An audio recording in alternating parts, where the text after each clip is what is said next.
Hello everyone, thanks for tuning into this video. Today let us see about tunneling magnetoresistance. In the previous videos we have seen giant magnetoresistance and so we have seen why GMR effect comes into play. There GMR effect was due to spin dependent scattering of electrons. So when the uh, from the definition of magnetoresistance we have seen that uh, the resistance of these magnetic ferromagnetic layers changes with the applied magnetic field. So in GMR it was due to spin dependent scattering. So in parallel case and in anti-parallel case the scattering is modified so that based on that the resistance is modified. So now here we will see another type of magnetoresistance, that is tunneling magnetoresistance. It is also known as tunnel magnetoresistance, in short TMR. So before going further, I would request you to subscribe my channel if you haven't already done. And so starting with the definition, and TMR is a magnetoresistance effect that occurs in a magnetic tunnel junction, which is a component consisting of two ferromagnetic layers separated by a thin insulator. So here we have a magnetic tunnel junction in which we have ferromagnetic layers, which is indicated in the green color here, and in between them we got a insulator layer, and we have upper and lower contacts to take to connect to the external circuit. So here this is known as magnetic tunnel junction, and tunnel magnetoresistance occur in this kind of magnetic tunnel junction. Now here, if the insulating layer is thin enough, that is typically few nanometer, then electrons can tunnel from one ferromagnet to the another ferromagnet. So here insulator must be very thin, that is in the order of few nanometer. And here TMR is a quantum mechanical phenomenon. So TMR was first observed in 1975 in these three layers where of Fe, germanium and cobalt. So here Fe, iron, is a ferromagnetic material, and cobalt uh, is also another ferromagnetic material, whereas germanium, so we might know that germanium is a semiconductor material, but at very low temperatures like 4.2 Kelvin, it acts as an insulator.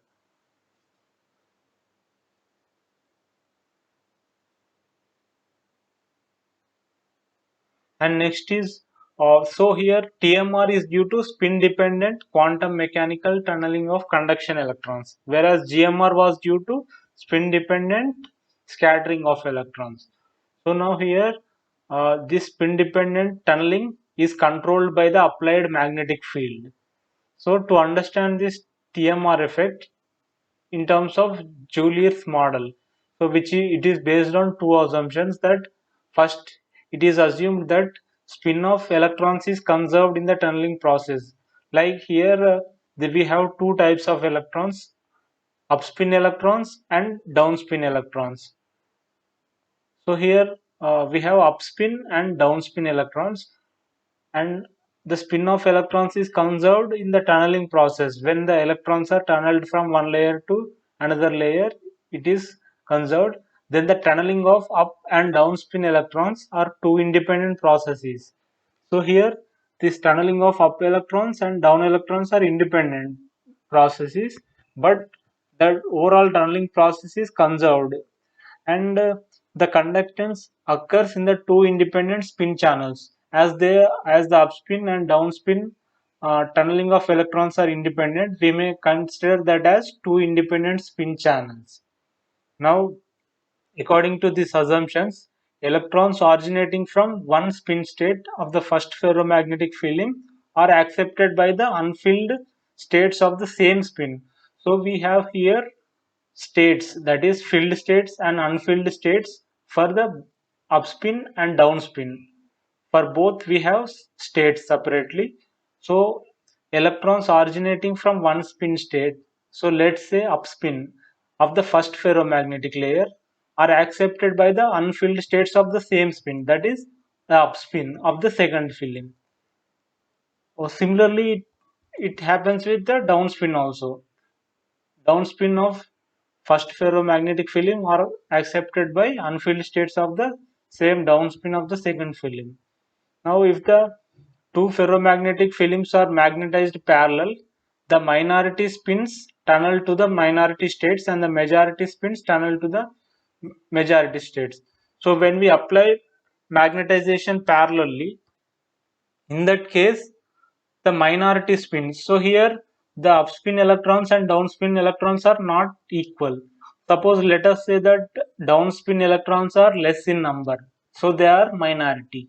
Now here in this case, when the magnetization is parallel, minority spins tunnel to the minority states and the majority spins, that is uh, upspin, will tunnel to the majority states. So we have, as we have seen, we have two different states for both upspin and downspin. Now, if however the two films are magnetized anti-parallelly, so when we magnetize them anti-parallelly, the identity of the majority and minority spin electrons is reversed. So here it is will be opposite to the previous case, that is majority spins of the first film tunnel to the minority states. So majority spin electrons of the first ferromagnetic will layer tunnel to occupy the minority states. That is, suppose if we say that majority spin or upspin. So these upspin electrons of the first film tunnel to the minority states, that is downspin states in the second film and vice versa. That is, whereas minority spins of the first film tunnel to majority states in the second film, or likewise. So here with the applied magnetic field we are controlling this tunneling of electrons, and this tunneling of electrons is spin dependent. That's why it is spin dependent quantum mechanical tunneling of the conduction electrons. So based on this we get different uh, what you different resistance in both parallel and anti-parallel case. Now here the second assumption is that the conductance for a particular spin orientation is proportional to the product of effective density of the states of two ferromagnetic electrodes. So conductance is different for different spins, that is for upspin it is different, for downspin it is different, and that whatever upspin or downspin its conductance is proportional to the product of effective density of the states of the two ferromagnetic electrodes, and tunneling effect occurs when there is an imbalance of spin states, that is spin up carriers greater than spin down carriers or vice versa. So for the tunneling to occur, there must be imbalance of the spin states, that is the number of available states for spin up carriers should be unequal to spin down carriers, that is spin up carriers may be greater than spin down carriers or vice versa, that is spin up carriers may be less than spin down carriers, but there must be an imbalance. Hence TMR arises from the imbalance between the number of spin up electrons and spin down electrons that contribute to the tunneling effect.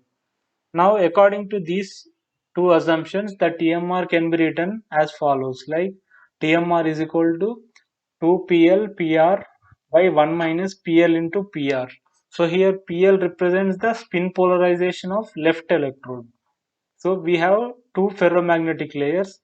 One ferromagnetic layer which is on the left side, we call it as PL, that is spin polarization of that electrode, left electrode, we denote with PL, and the other one is right electrode, the another ferromagnetic layer, and that we denote with PR, where it represents spin polarization. Now based on the spin polarizations we are getting TMR. Now the spin polarization is nothing but it depends on the number of availability states. So here L represents the left electrode and arrow up arrow represents the upspin um, states. states for the upspin electrons, and down arrow represents the states for downspin electrons of the left electrode.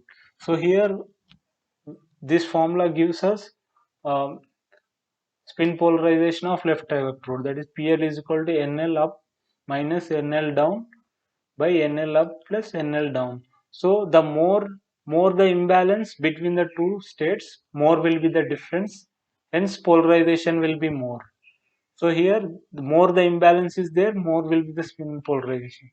Similarly on the right electrode, more the difference between the states, available states, then more will be the spin polarization of right electrode.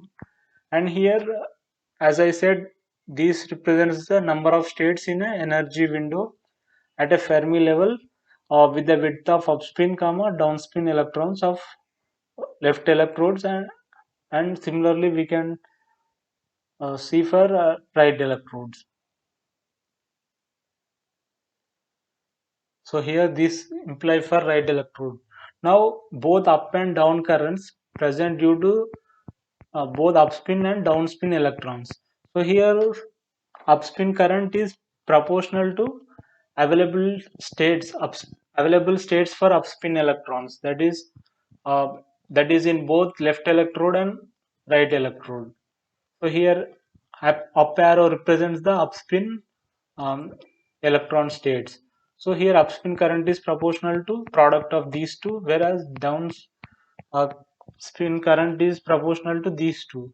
Now here we know that resistance is inversely proportional to current. Now as resistance is inversely proportional to current, in resistance in parallel arrangement would be that is inversely proportional to this quantity, that is in parallel. uh, so when in the parallel arrangement, what's the case that um, the upspin electrons will occupy, sorry, the majority carriers will occupy the states, majority states in the another layer. So here that's why we have, so up NL up into NR up, and similarly these two for both down. And when resistance in is in anti-parallel arrangement, the majority carriers will occupy minority states and vice versa. So for that we have represented in this manner, both are opposite. So now TMR is nothing but RAP minus RP by RP. Here RAP represents anti-parallel resistance, RP represents resistance when the magnetic field alignment is parallel. So now based on these states of the spin polarization PL, PR vary based on the availability of these states respectively. So TMR can vary over a wide range depending on the spin polarization PL and PR. Now if PL is equal to 0 or PR equal to 0, when this can happen? When there is no imbalance, that is both upspin electron states and downspin electron states are 0, then PL may be 0, PL could be 0, or similarly here when these two are equal, then PR would be 0. Now that is polarization of any ferromagnetic layer is 0. In that case TMR will be 0 based on the formula here we have. So if PL or PR is 0, then TMR will be 0. Similarly, when PL equal to 1 and PR equal to 1, that is full polarization of both ferromagnetic layers, then TMR effect will be large. So when this PL will be equal to 1, so here we have PL, when this will be equal to 1, that depends on the states of these.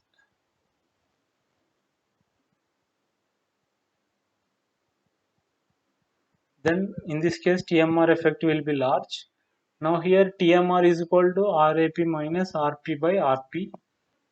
So if we rearrange terms RAP by RP minus 1. So from 1 and 2, that is, we have here RP and RAP proportionality constant is there. So when we take ratio, we can directly, the ratio of these two is nothing but ratio of these two. So that's why we get V and V get cancelled. So we end up like this minus 1. So now rearranging the terms and minus 1. So again, taking onto this side, and then now here this will be equal to this much. And now next further multiplying denominator and numerator with 2, then TMR will be is equal to 2 and 2 here. So next when we do that, we will get here 2 and here denominator 2 is there. So that will be equal to this much. So here this is NL up, NR down. NL down, NR is up here. Here it is up. So when we perform this operation, that is NL up into NL down, NR up plus NR down minus this one, then we would get same here like this. So now dividing numerator and denominator with this quantity, um, so we get like this, and finally we know that PL is equal to this and PR is equal to this. So we can substitute here. This is PL, PR and PL, PR. So 2PL, PR by PL minus PR. Now here TMR is nothing but 2PL, PR by 1 minus PL into PR. This is in terms of spin polarization. So we have calculated TMR in terms of spin polarization, and we have proved why it is this much.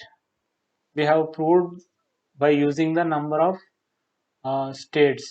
So in parallel resistance and anti-parallel resistance, we have seen these two based on this, uh, that is spin states.